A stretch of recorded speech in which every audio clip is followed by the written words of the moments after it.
Hey there.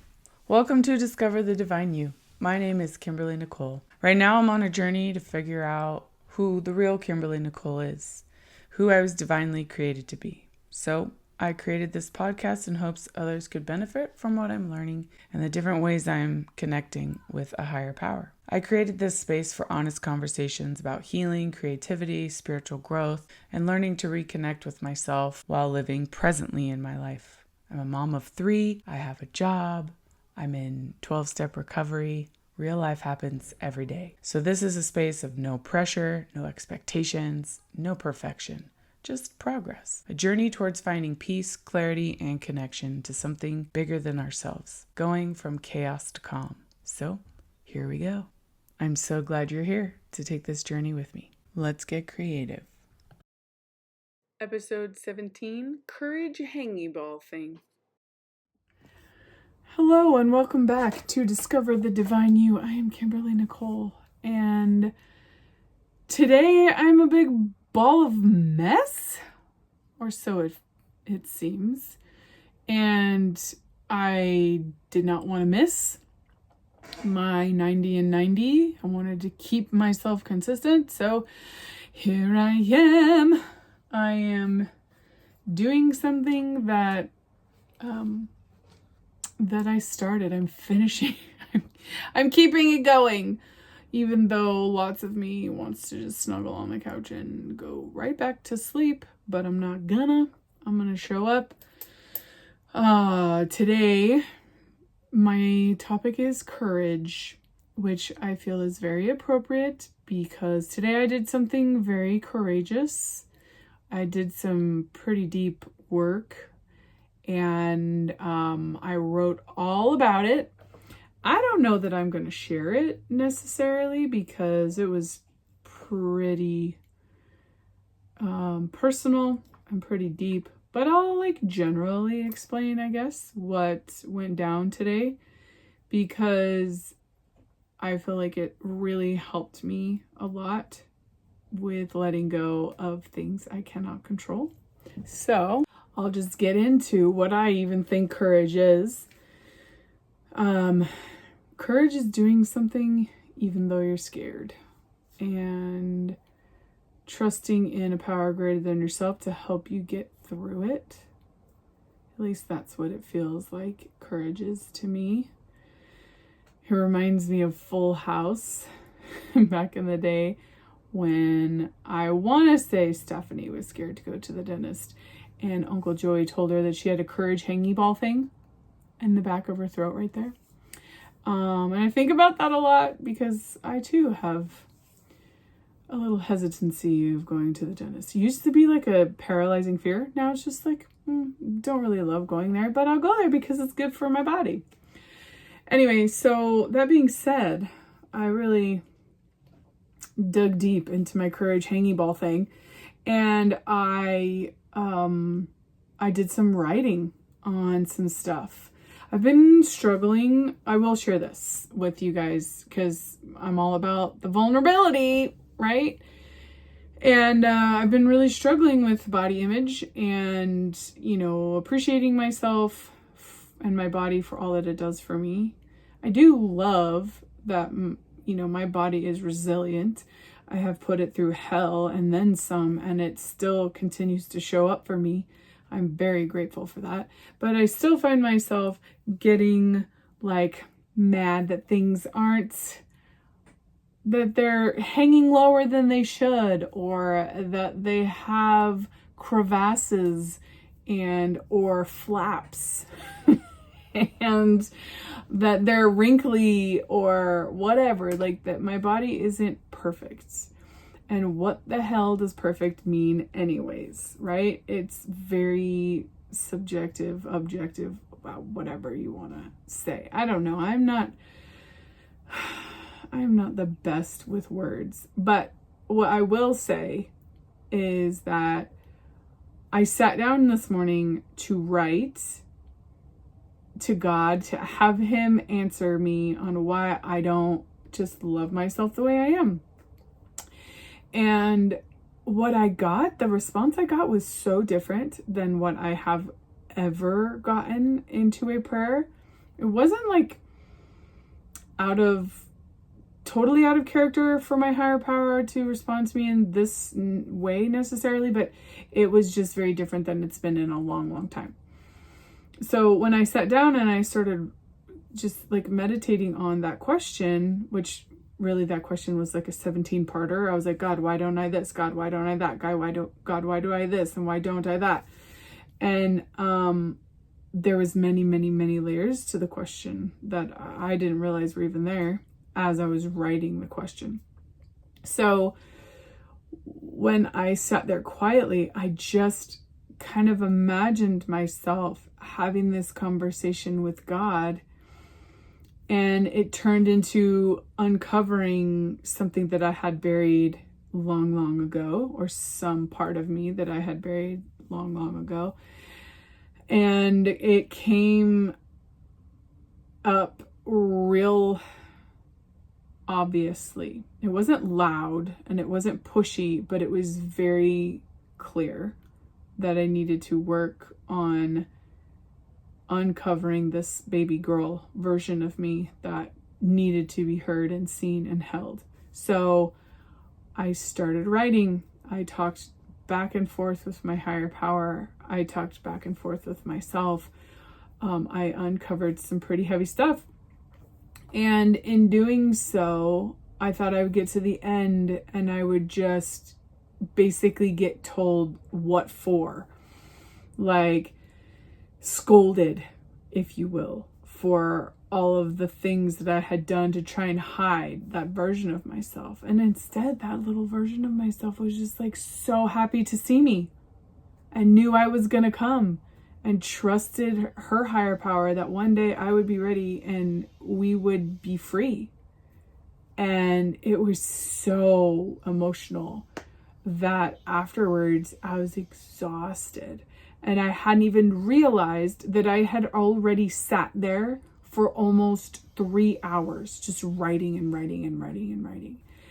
And when I finished, I just took a very deep breath and my body just like could rest.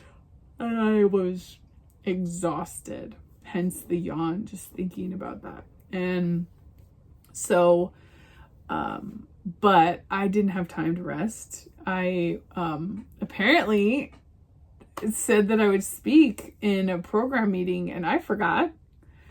But I'm so grateful that I forgot and that this person reminded me, because I spoke completely from the heart in such a vulnerable place. Like I can't even tell you what I said on that meeting. It was purely God's message for whoever needed to hear whatever they needed to hear in that meeting. And I've only ever been recorded maybe once in a meeting. And this meeting asked me if they could record me. And I honestly can't remember what I said. So I asked for the recording because I thought this is a powerful message. And I have a feeling I need to listen back to it to really hear what my higher power needed me to hear, on top of the messages that he sent me this morning in my two-way prayer. And, you know, after that, I had to say goodbye to my daughter. She's going on a camp thing. I hate when she's gone. I hate when any of my kids are gone. It feels weird and empty and sad. And so I just sat with higher power and I was like, what's the next right thing, God? I'm feeling heavy. I'm feeling tired. I'm feeling sad.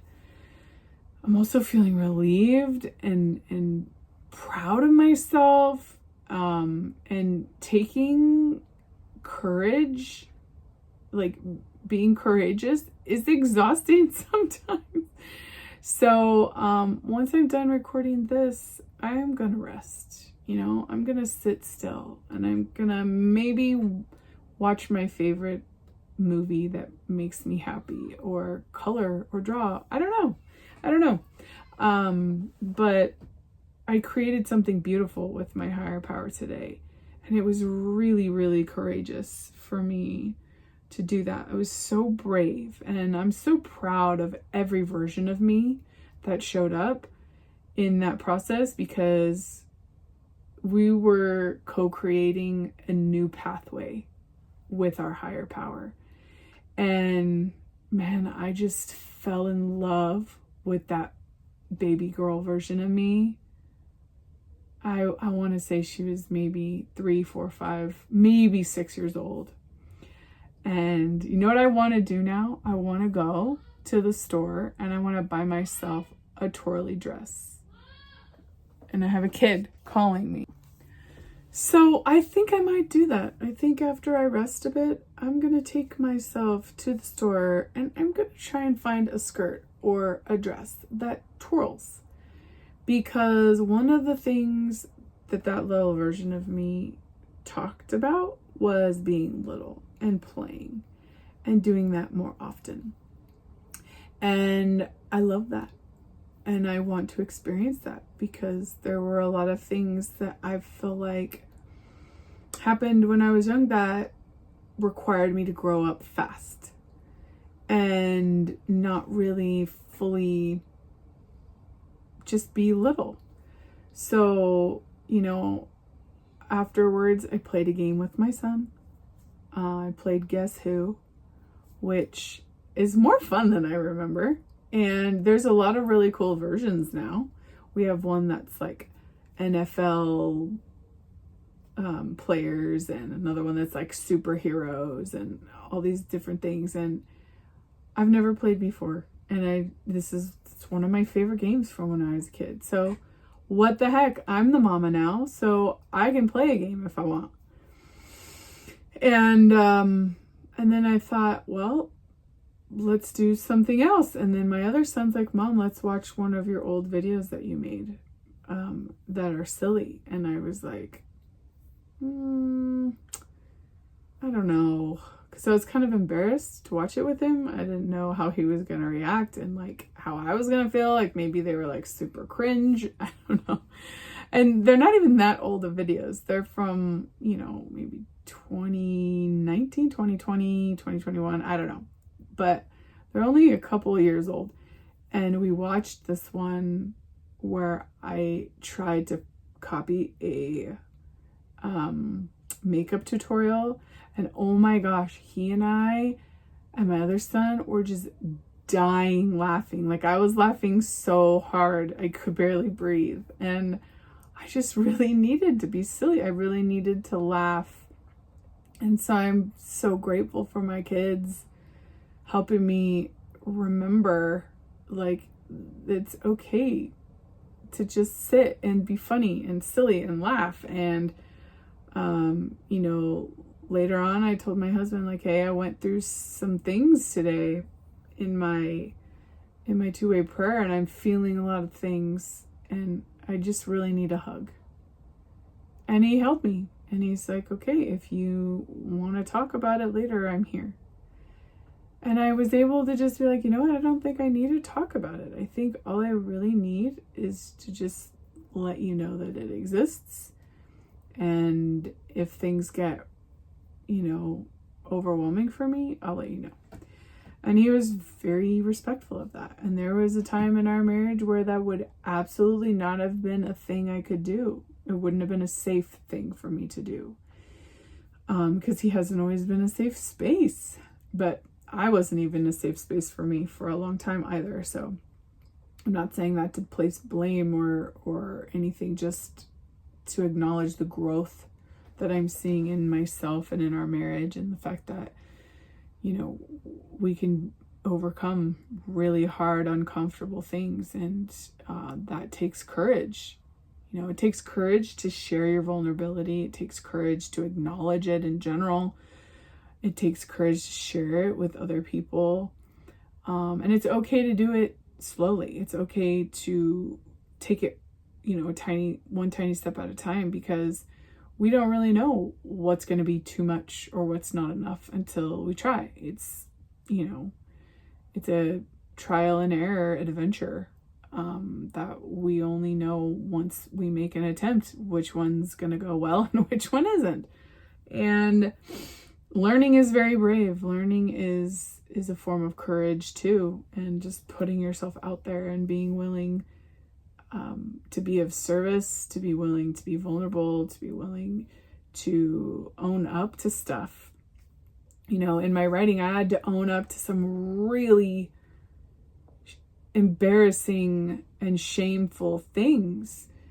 Not even things I did to anyone else, but things I did to myself, like burying that part of me. I was so ashamed, and I expected just full-on retaliation. And all that baby girl wanted was to be loved and to be seen and heard and held. And I didn't know how to give her that then. And now that I do, I can give her that any time. And I can listen to her and love her and buy a twirly dress with her and have fun with my kids and trust that my daughter is going to be safe while she's away, and utilize the time I have with just me and my boys to be present and to help them feel seen and heard and loved, and cuddle with them and watch their favorite superhero movie or whatever that looks like. So I just want you guys to know that it's okay to be scared. It's okay if courage is not your thing. But I bet you have a lot more inside of you than you ever thought possible. And there's only one way to find out. So, I encourage you to be brave and to do something that might feel a little bit uncomfortable, but has a really good outcome, because it's totally worth it.